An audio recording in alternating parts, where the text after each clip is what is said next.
Oke. Di sini kami mengetahuinya untuk memenuhi tugas kuliah yang temanya posisi dan kedudukan BK dalam kurikulum 2013. Langsung saja ya Bu. Iya. Pertanyaan di sini ada 10 pertanyaan. Pertanyaan yang pertama, apa saja sih Bu kedudukan BK dalam kurikulum 2013 itu? Kalau di kurikulum 2013 itu kita kemarin terakhir pakai di tahun 2023, kita kemarin masih pakai di kelas 9 terakhir ya.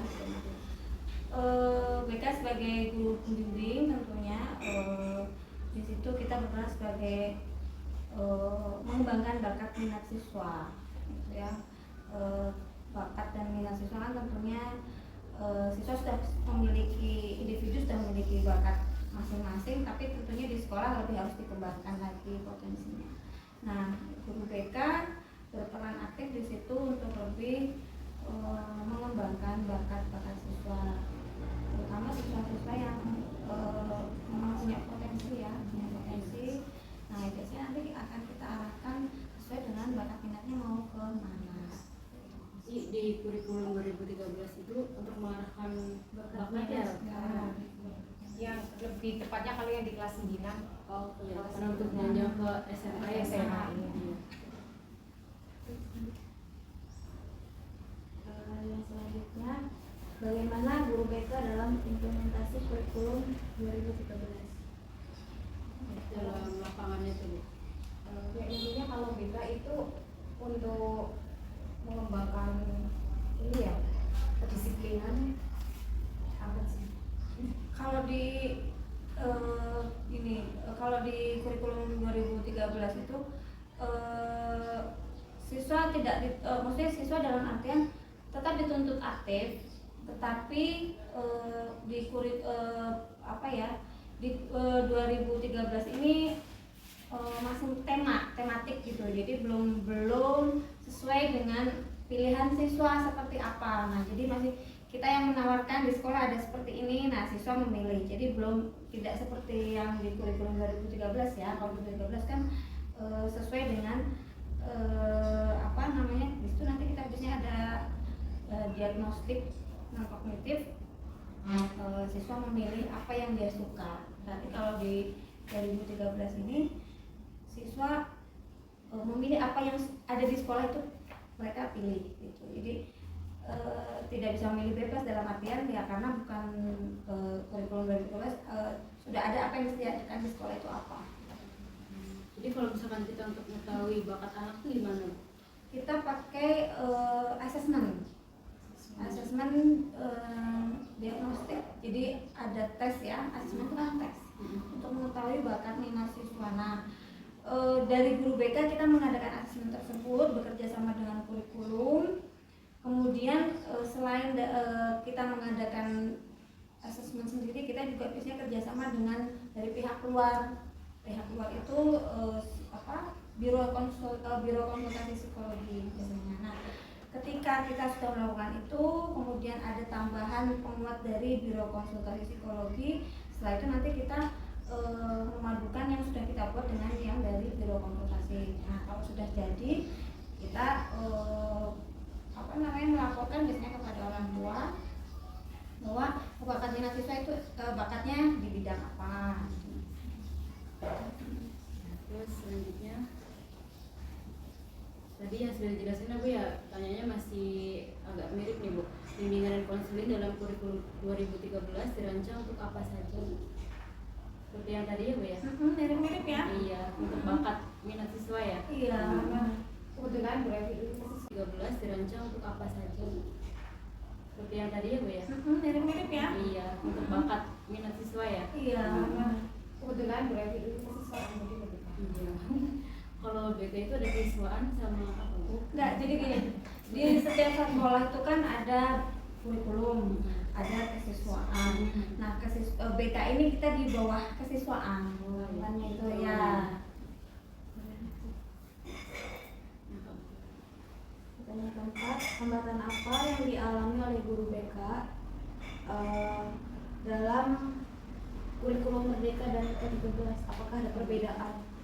Menurut saya nggak ada perbedaannya ya, hanya mungkin karena masalah waktu ya, karena saat kita yang di kelas itu kan cuma hanya 1 jam ya, karena 1 jam aja baru sebentar udah habis. Jadi kita untuk ketemu anak di kelas, kalau misalkan apalagi kita yang 1 jam aja kurang ya, apalagi yang nggak dapet kelas. Jadi kadang untuk ketemu anak itu kalau nggak di kelas kan ada apa ya, anak untuk datang sendiri ke BK untuk konseling itu kan tidak semuanya anak itu berani. Jadi kalau masuk ke kelas kan lebih mudah untuk kontrolnya anak. Kadang kita bisa langsung komunikasi ya di dalam kelas itu. Oh si A seperti ini, si B. Berarti hambatannya tentang waktu ya Bu, kendalanya. Kalau menurut saya. Kalau sebenarnya gini, dulu waktu awal-awal kurikulum Merdeka kita itu kan tiba-tiba berubah kurikulum ya.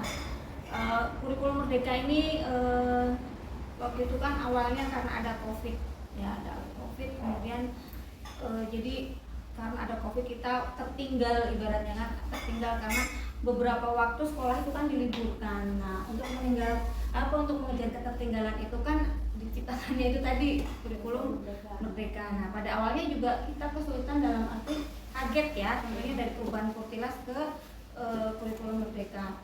Nah di kurikulum Merdeka ini kan siswa dituntut untuk lebih aktif gitu, untuk lebih aktif. Sementara pada saat kejadian COVID itu siswa tidak bisa aktif karena pembelajaran itu siswa hanya menonton atau siswa hanya apa istilahnya, ketika guru memberikan tugas di WhatsApp grup karena tidak bertemu dengan gurunya ya, jadi dia hanya pasif, disuruh mengerjakan yang mengerjakan, menonton hanya menonton. Nah kesulitannya adalah di kurikulum Merdeka ini siswa dituntut untuk lebih aktif. Agak sulit sekali ya, yang tadinya siswa pasif karena COVID itu tiba-tiba harus bagaimana caranya guru bekerja keras untuk menciptakan suasana yang pembelajarannya itu menarik untuk siswa. Kita harus memancing siswa supaya bisa aktif dalam pembelajaran. Kita juga dituntut untuk membuat video-video pembelajaran yang kalau dulu kan siswa cukup diterangkan kemudian melihat gambar itu cukup. Sekarang guru juga dituntut harus bikin video pembelajaran yang seru seperti apa gitu kan ya. Nah itu guru dituntut untuk nggak gaptek juga gitu kan. Jadi gimana caranya kerja keras guru supaya bisa lebih mengikuti kurikulum Merdeka itu ya, kami di sini tuh mengadakan workshop.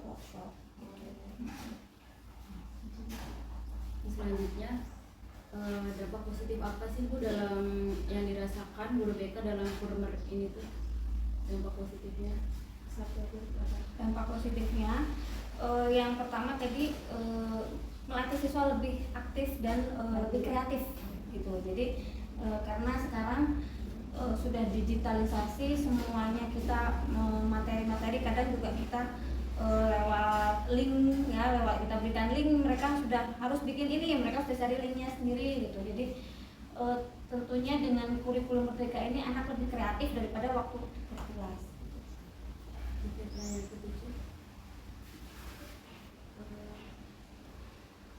Bagaimana peran BK dalam menentukan minat dan bakat siswa pada kurikulum 13? Kurikulum Merdeka nggak jauh sama. Nggak, jadi sebenarnya BK itu, program-program BK sebetulnya sebelum kurikulum Merdeka sudah dilakukan di Kurtilas juga. Jadi kurikulum Merdeka nggak jauh sama. Nggak, jadi sebenarnya BK itu, program-program BK sebetulnya sebelum kurikulum Merdeka sudah dilakukan di Kurtilas juga. Jadi tidak jauh berbeda sebenarnya. Jadi yang orang-orang bilang kurikulum Merdeka ini begini-begini, di BK itu sebelumnya sudah diterapkan. Nah, jadi nggak terlalu jauh kaget sih sebenarnya kalau di BK. Mungkin kalau pelajaran mapel lain, nah itu mungkin agak kaget. Nah, kami sama di kurikulum 2013 juga mengadakan asesmen itu tadi. Tidak jauh beda dengan di kurikulum Merdeka. Jadi kami tetap memakai asesmen. Dari asesmen itu kemudian juga dikolaborasi dari biasanya kami dari luar, dari Biro Konsultasi Psikologi, kemudian juga dari nilai, bersama dengan guru mapel gitu, dari nilai yang diperoleh oleh siswa. Jadi nilai itu bisa kelihatan anak itu nanti bisa Iya, melanjutkan gimana di SMA-nya. Kalau dulu di SMA kan hanya IPA, IPS, bahasa ya. Jadi sekarang kan sudah tidak seperti itu lagi. Lanjut ya Bu ya. Nah, selanjutnya bagaimana pendapatan guru BK di SMP? Apakah berbeda dari tingkatan pendidikan yang lebih tinggi antara SMP sama SMA tuh Bu, untuk menangani anaknya tuh Ya. berbedanya? Kalau pendekatannya kita sama, ilmunya sama, hanya ininya ya, cara menghadapi siswanya. Karena kalau usia siswa SMP kan dia awal remaja, jadi peralihan dari anak-anak ke remaja. Sementara kan kalau SMA kan berarti sudah remaja mau ke dewasa. Nah, kalau pendekatannya kita sama, tapi cara penanganannya saja ya, pendekatan teori-teorinya semua sama. Hanya kalau ke anak-anak yang dari ke anak-anak ke remaja, nah kita juga menyesuaikan dengan umurnya. Nah, tapi tidak menutup kemungkinan kalau sekarang itu biasanya anak-anak remaja lebih dewasa daripada seumurannya, karena mungkin pengaruh dari handphone, internet ya, itu sudah pengaruh dari itu, sehingga kadang kita juga mengharuskan kok ini nggak sesuai dengan umurnya. Umur kamu tuh masih segini, harusnya ya anak-anak ke remaja, belum remaja ke dewasa.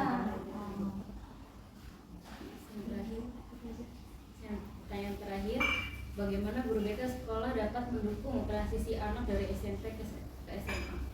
Ya, jadi dukungan kita itu kan ada beberapa layanan. Yang pertama yang biasanya sering sekali dilakukan adalah layanan klasikal. Layanan klasikal itu kita ada kelas besar ya. Dalam layanan itu kita memberikan informasi kepada siswa tentang prokes, kemudian tentang kesehatan remaja, tentang remaja itu apa ya. Jadi informasi-informasi tentang remaja, kemudian rentang waktu remaja ke dewasa itu kita berikan informasi pada saat layanan klasikal.